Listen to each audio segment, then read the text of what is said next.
चलो ये क्वेश्चन देखते हैं। A cart is moving along plus x direction with velocity of 4 metre per second. A person on the cart throws a stone with velocity of 6 meter per second relative to himself. In the frame of reference of cart, the stone is thrown in YZ direction, making an angle of 30 degree with vertical Z axis. ठीक है।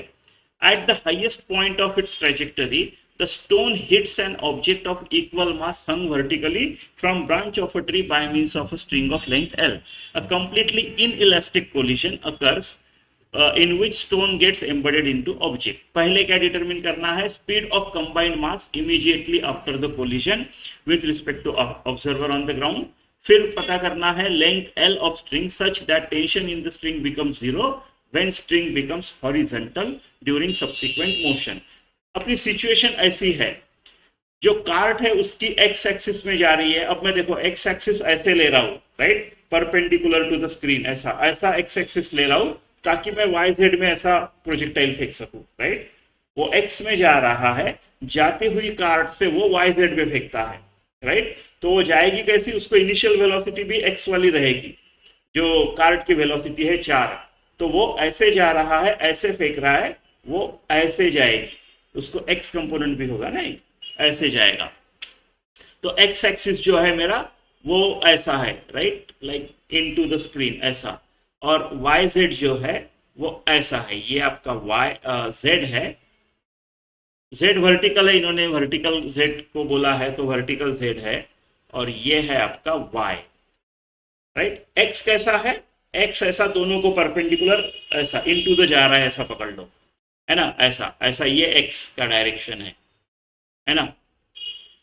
कैसे फेंका है? 30 degree with the vertical यानी 60 degree with the horizontal. ये आपका 6 metre per second relative to himself, यहां से 6 मीटर पर सेकंड पे ऐसे फेंका है, राइट। एट हाईएस्ट पॉइंट कुछ हो रहा है, देखो एक्चुअली ये जेड वाई प्लेन में सिर्फ नहीं जाएगा, क्योंकि इसको एक इनिशियल वेलोसिटी कार्ट की भी थी, राइट। तो ये ऐसा, राइट, उस तरफ भी जाएगा, अंदर भी जाएगा थोड़ा सा ऐसा, ठीक है, ऐसे गया, ऐसे गया, ठीक है। अब यहां पे वो एक स्टोन फेंका है।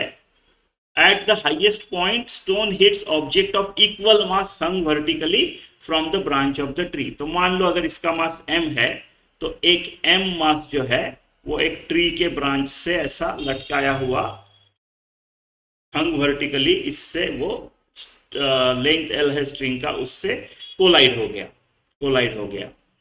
कंप्लीटली इनइलास्टिक कोलिजन होता है। कोलिजन के बाद ये वाला जो दूसरा मास है इसकी वेलोसिटी बताओ, ठीक है, इनइलास्टिक कोलिजन होगा, राइट, ठीक है। तो हाईएस्ट पॉइंट पे क्या वेलोसिटी रहेगी इसकी?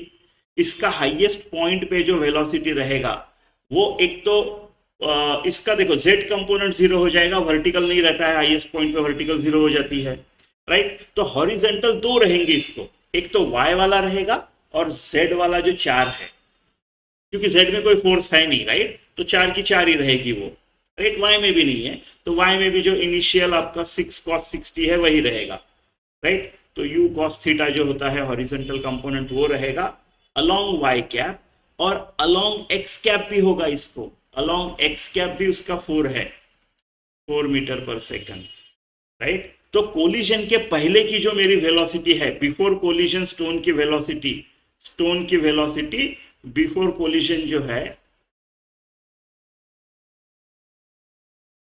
वो क्या आएगी, right, u cos theta, u कितना है आपका 6, cos 60 हाफ, तो 3 along y cap plus 4 along x cap, ऐसी रहेगी ये।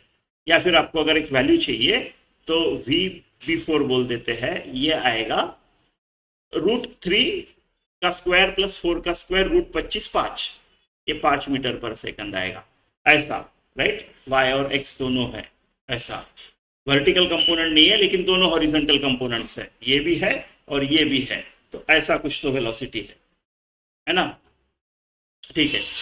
तो कोलिजन हो गया, इनइलास्टिक कोलिजन हो गया। मोमेंटम कंजर्व करता हूं, देखो मोमेंटम कंजर्व कर सकते हैं क्या? आप बोलोगे जी लग रहा है, लेकिन इमीडिएटली आफ्टर वो जो फोर्स है ग्रेविटी, उसका इफेक्ट एक्सेलरेशन डिसेलरेशन करने के लिए कुछ तो टाइम लगेगा ना। हम इमीडिएटली आफ्टर कोलिजन अगर कर रहे हैं तो मोमेंटम कंजर्व करेंगे। मोमेंटम कंजर्व करेंगे तो वो जो वेलोसिटी आएगी, जो वैल्यूज आएंगे वो इमीडिएटली आफ्टर के होंगे, और एक्सेलरेशन की वजह से फिर बाद में कंजर्व नहीं होगा। बाद में मोमेंटम बदलते, वेलोसिटीज बदलते जाएंगे, मोमेंटम बदलते जाएगा, लेकिन इमीडिएटली में कंजर्व कर सकते हैं। तो मैं करने वाला हूं। तो मेरा आएगा मास ऑफ स्टोन m पकड़ लो, इनटू वेलोसिटी ऑफ स्टोन 5 है, राइट। अभी इनइलास्टिक कोलिजन हो गया, यानी m प्लस m दोनों एक जगह रह गए, और मान लो ये velocity of combined mass after है। तो वेलोसिटी ऑफ कंबाइंड मास मेरा आएगा 5/2 2.5 मीटर पर सेकंड। ये आपका पहला आंसर हो गया, राइट। ये आपका पहला आंसर हो गया, है ना। दूसरा, length L of a string such that tension in the string becomes zero when string becomes horizontal in subsequent motion. तो ये गया, इसकी वजह से इसको इनिशियल वेलोसिटी मिल गया 2.5 का, तो ये गया, लेकिन जब ये यहां पहुंच जाता है तो टेंशन जीरो हो जाता है, जीरो हो जाता है, राइट, जीरो हो जाता है, ठीक है। यहां पे वेलोसिटी क्या रहेगी, वो भी जीरो रहेगी। कैसे, देखो, mg का कंपोनेंट इस स्ट्रिंग को परपेंडिकुलर है, यानी mg का कोई कंपोनेंट सेंट्रीपिटल फोर्स प्रोवाइड नहीं कर सकता, राइट। कोई भी वेक्टर का परपेंडिकुलर कंपोनेंट जीरो होता है, परपेंडिकुलर टू इटसेल्फ। तो इसका अलोंग सेंट्रीपिटल, अलोंग रेडियस, तो mg का तो कोई कंपोनेंट है नहीं, टेंशन भी जीरो है, तो सेंट्रीपिटल फोर्स देगा कौन, कोई नहीं है, तो v भी जीरो आएगी, है ना। या फिर आप ऐसा देख लो, एट पॉइंट p पकड़ लो, एट पॉइंट p अगर आप देख रहे हो, राइट, राइट, तो कोई भी एक पॉइंट ले लो। मान लो यहाँ पे अगर होता है तो कैसे होता है, ये मान लो थीटा है, आप क्या बोलते हो, राइट, mg ऐसा आएगा, आप इसको बोलोगे mg cos theta, mg cos theta आप टेंशन बोलोगे, तो आपका t minus mg cos theta जो है वो प्रोवाइड करता है सेंट्रीपिटल फोर्स mv²/r, राइट। अभी मेरा 90 है जब हॉरिजॉन्टल हुआ, तो मेरा cos 90 भी जीरो है और मेरा टेंशन भी जीरो है, तो v कहां से होगा, तो v जीरो ही होगा, v जीरो ही होगा, राइट। यानी यहाँ पे कोई वेलोसिटी नहीं है। तो ये पूरी की पूरी जो काइनेटिक एनर्जी इसको मिली थी, राइट, जो कंजर्वेशन ऑफ अगर एनर्जी करूं तो हाफ कंबाइंड मास 2m और v² यानी 2.5 का स्क्वायर, राइट, ये जो मिला था ये पूरा का पूरा बन गया मेरा पोटेंशियल एनर्जी, क्योंकि ये पॉइंट पे काइनेटिक एनर्जी जीरो है, वेलोसिटी नहीं है। तो 2m इंटू जी इंटू एच, एच क्या है, एल के बराबर गया, वो 90 डिग्री गया है, एच एल हो गया ना आपका, यहां से लेके यहां हाइट, तो हो गया आपका आंसर आ जाएगा एल, 2m कट गया, राइट, 2m कट गया, तो आपका 6.25 आएगा, इसका square divided by 2 into g is equal to L. तो ये हो गया आपका एल, कितना आएगा ये, जी मान लो 10 ले लिया तो 20 है ना, तो 6.2 का आधा, तो आपका ये 3.1 समथिंग मीटर आना चाहिए, ये आपका आना चाहिए आंसर नंबर 2, है ना, ऐसा।